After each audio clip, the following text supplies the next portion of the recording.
오늘 말씀은 에스겔 23장 22절부터 35절입니다. 에스겔 23장 22절부터 35절입니다. 그러므로 오홀리바야, 주 여호와께서 이같이 말씀하셨느니라. 나는 네가 사랑하다가 싫어하던 자들을 충동하여 그들이 사방에서 와서 너를 치게 하리니 그들은 바벨론 사람과 갈대아 모든 무리, 부곳과 소아와 고아 사람과 또 그와 함께한 모든 아수르 사람, 곧 준수한 청년이며 다 고관과 감독이며 귀인과 유명한 자요 다 말타는 자들이라.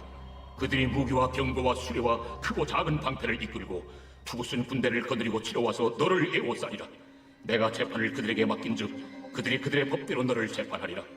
내가 너를 향하여 질투하리니 그들이 분내어 네 코와 귀를 깎아버리고 남은 자를 칼로 엎드려뜨리며 네 자녀를 빼앗고 그 남은 자를 불에 사르며 또 네 옷을 벗기며 네 장식품을 빼앗을지라. 이와 같이 내가 네 음란과 애국 땅에서부터 행하던 것을 그치게 하여 너로 그들을 향하여 눈을 들지도 못하게 하며 다시는 애국을 기억하지도 못하게 하리라. 나는 네가 미워하는 자와 네 마음에 싫어하는 자의 손에 너를 붙이리니 그들이 미워하는 마음으로 네게 행하여 내 모든 숭고한 것을 빼앗고 너를 벌거벗은 몸으로 두어서 내 음행에 벗은 몸 곧 내 음란하며 행맞은 것을 드러낼 것이라. 네가 이같이 당할 것은 네가 음란하게 이방을 따르고 그 우상들로 더럽혔기 때문이로다. 네가 내 형의 길로 행하였은즉 내가 그의 잔을 네 손에 주리라. 주 여호와께서 이같이 말씀하셨느니라. 깊고 크고 가득히 담긴 내 형의 잔을 네가 마시고 코웃음과 조롱을 당하리라. 네가 내 형 사마리아의 잔 곧 놀람과 패망의 잔에 넘치게 취하고 근심할지라. 네가 그 잔을 다 기울여 마시고 그 깨어진 조각을 씹으며 내 유황을 꼬집을 것은 내가 이렇게 말하였으니라. 주 여호와의 말씀이니라. 그러므로 주 여호와께서 이같이 말씀하셨느니라. 네가 나를 잊었고 또 나를 내 등 뒤에 버렸은즉 너는 내 음란과 내 음행의 죄를 담당할지니라 하시니라. 아멘. 우리는 늘 선택하면서 살아가지요. 그러나 자신이 선택한 것의 결과에 대해서는 스스로 책임지려 하지 않고 누군가의 탓을 하면서 원망과 불평을 할 때가 많습니다. 특별히 그것이 잘 안 될 때 더 그렇게 되죠.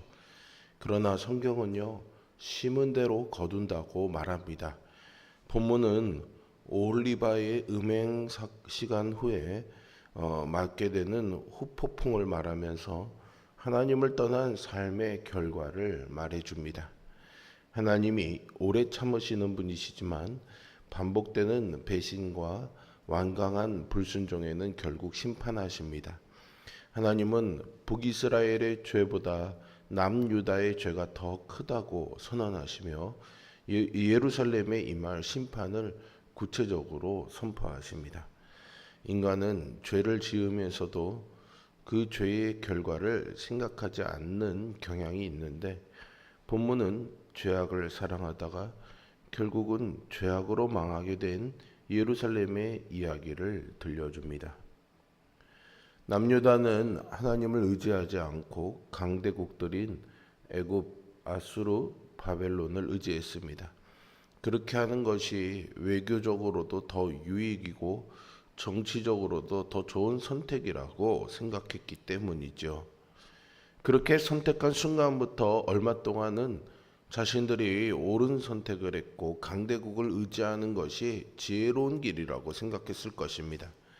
그래서 시간이 지날수록 하나님을 버리고 이방 문화와 우상 숭배를 받아들인 것이죠. 하나님은 이것을 명백한 영적 간음으로 보셨습니다.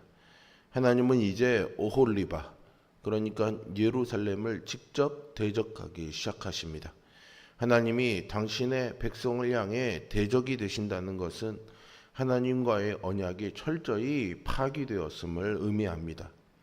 남유다가 하나님을 버리고 음행했던 아수르와 바벨론 사람들로 이루어진 갈대아의 모든 무리는 오홀리바와 음행으로 쾌락을 나누던 당사자들이었습니다.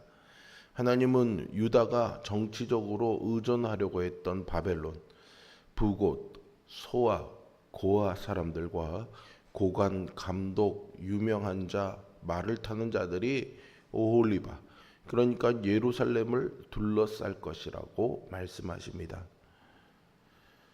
그들이 의지하던 나라들, 그들이 사랑했던 나라들이 오히려 그들을 무자비하게 치는 도끼가 되게 하십니다.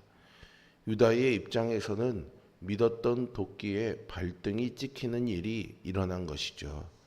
지금까지 유다는 하나님의 법도를 따르는 나라였지만 이제는 하나님의 법이 아닌 이방인들의 법에 의해 다스려질 것입니다.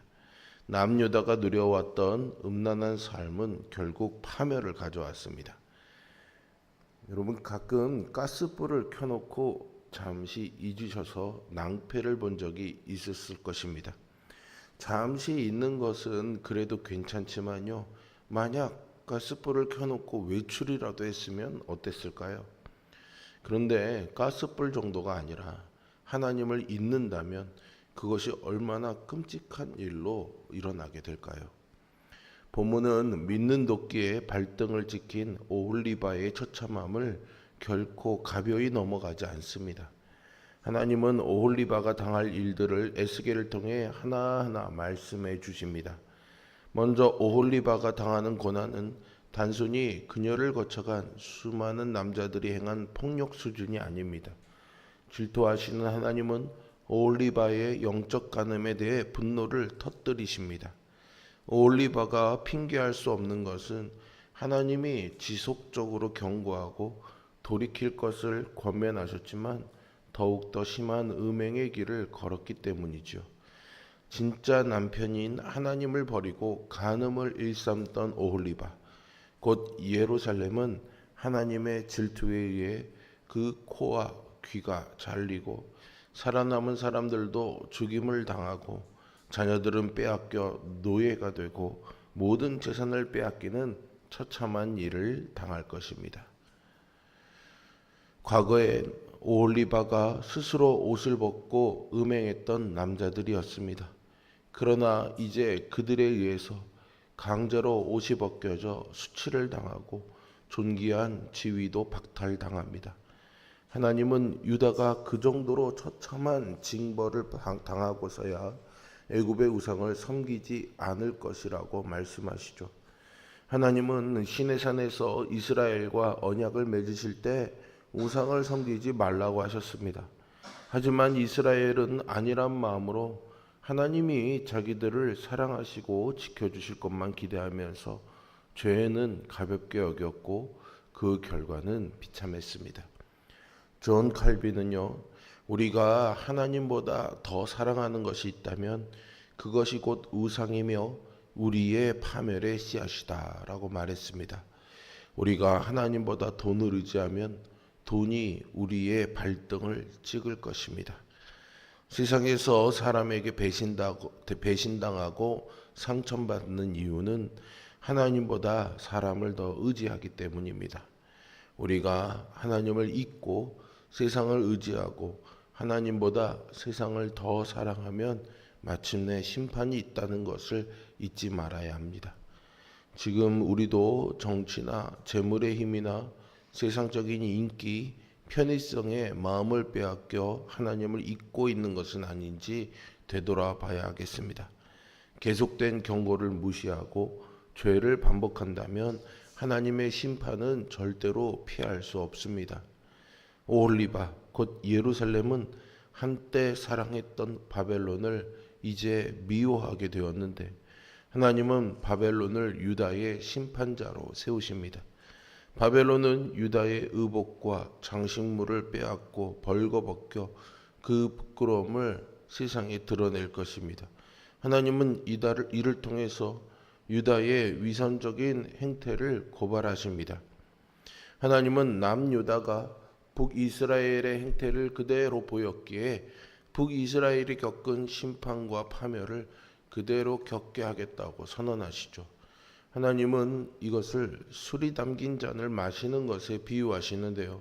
그 과정에서 유다가 비웃음과 조롱, 놀림과 패망을 맛볼 것이라고 선언하십니다. 하나님을 잊어버리고 우상 숭배를 일삼던 유다는 결국 죄값을 치러야 했습니다. 하나님은 이 모든 결과가 하나님을 잊고 마음의 왕좌에 하나님을 몰아내고 음행한 죄 때문이라고 말씀하십니다. 미국의 상담학자인 레리 크랩은요, 하나님을 밀어낸 마음은 결국 자신을 파괴하는 마음이다라고 말했습니다. 성도는 죄의 대가가 반드시 찾아온다는 것을 알고 하나님이 아닌 다른 것으로 마음을 채우지 말아야 합니다. 하나님은 오래 참으시지만요, 영원히 참지는 않으십니다. 인간은 자신이 선택한 길의 결말을 마주하게 됩니다. 하나님 앞에 드러나지 않는 죄는 없습니다. 하나님은 우리의 죄를 결국에는 드러내시고 그 값을 치르게 하십니다. 죄값을 치르는 과정은 심히 고통스럽고 부끄러울 것입니다. 하나님 앞에서 부끄러운 죄를 짓고 있지만 지금까지 아무런 일이 일어나지 않았다며 자만하고 있을 때, 그때가 바로 하나님의 심판이 임할 때라는 사실을 절대 잊지 마십시오. 죄는 반드시 회개해야 합니다. 남유다는 하나님을 잊고 강대국들을 의지함으로 영적 음행을 저질렀습니다. 그 결과는 의지했던 강대국들에게 비참한 파멸을 맞이하는 것이었죠. 이것은 하나님의 징계이며 공의의 심판입니다. 우리가 하나님을 떠나면 반드시 심판의 후폭풍이 있음을 절대 잊지 말아야 합니다. 하나님은 분명 오래 참으십니다. 우리는 그 기간을 은혜의 시기라고 부릅니다. 하지만 그 시기에 회개하기를 거부하고 끝내 하나님을 무시한 자에게는 결국 진노의 잔이 기다리고 있을 것입니다. 이 경고의 말씀을 뒤집어 생각해 보면 지금 우리는 회개를 기다리시는 하나님의 은혜의 시간을 살아가고 있음을 깨닫게 됩니다. 우리의 마음과 행동 속에 아직도 해결하지 못한 쓴뿌리가 있다면, 주님 앞에 회개하고 바로잡아야 할 문제가 있다면 지금이 바로 회개할 때라는 것을 잊지 마십시오. 하나님의 심판은 예루살렘이 사랑했던 나라들과 우상을 통한 심판이었습니다. 예루살렘이 그토록 애정을 주었지만 그들은 예루살렘을 배신하고 날카로운 이빨을 들이대며 짓밟았습니다. 이는 철저히 예루살렘의 어리석음이라고 할 수 있습니다. 사랑해야 할 대상을 제대로 선택하지 못한 어리석음은 멸망을 불러왔습니다. 저와 여러분, 우리 모두는요, 오직 하나님 한 분만 사랑하는 그런 지조 있는 성도가 될 수 있기를 주님의 이름으로 축복합니다. 기도하겠습니다. 자비로우시고 사랑이 많으신 아버지 하나님, 우리에게 당장 임할 심판이 있어도 어찌할 수 없는 죄인인 우리들이 하나님의 은혜의 시간을 보내고 돌이킬 기회를 주시는 하나님의 은총을 누리고 있음에 감사와 찬양을 올려드립니다. 늘 우리의 연약함과 죄악들을 하나님 앞에 내어놓고 회개하는 심령이 되게 하여 주시옵소서. 죄악의 유혹에 하나님이 아닌 다른 것들을 의지하려는 우상 숭배의 마음을 경계하게 하여 주시고, 늘 하나님 앞에 진실되게 정직하게 하나님만 섬기며 살아가는 우리 모두가 되게 하여 주옵소서. 예수 그리스도의 이름으로 기도합니다. 아멘. 하늘에 계신